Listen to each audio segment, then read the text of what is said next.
राहुरी तालुक्यातील मानोरी येथील रहस्यमयरित्या बेपत्ता झालेल्या वकील दाम्पत्याचा खून झाल्याची धक्कादायक माहिती समोर येत आहे। या वकील दाम्पत्याच्या खुनाच्या घटनेने एकच खळबळ उडाली आहे। राहुरी तालुक्यातील मानोरी येथील ॲडव्होकेट राजाराम आढाव आणि त्यांच्या पत्नी ॲडव्होकेट मनीषा आढाव हे कालपासून रहस्यमयरित्या बेपत्ता झाले होते। त्यांची फेस्टा कार राहुरी न्यायालय परिसरात संशयितरित्या आढळून आली होती।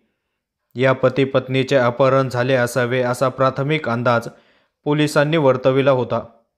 त्यानुसार स्थानिक गुन्हे शाखेच्या पथकाने गतिमान तपास करत काही आरोपींना ताब्यात घेतल्याचे समजते। आरोपींनी या वकील दाम्पत्याची हत्या करून मृतदेह राहुरी तालुक्यातील उमरे येथील स्मशानभूमीजवळील विहिरीत टाकून दिले असल्याची कबुली दिली असल्याची माहिती मिळत आहे। परंतु आरोपींनी खून कोणत्या कारणाने केला हे मात्र अद्यापही समजू शकले नाही। घटनास्थळी पोलीस अधीक्षक राकेश ओला, अप्पर पोलीस अधीक्षक Swati Bhor, DYSP doctor Basavaraj Shivpuje, Rahuri police ठाण्याचे पोलीस निरीक्षक संजय ठेंगे आदींसह मोठा पोलीस फौज फाटा दाखल झाला आहे।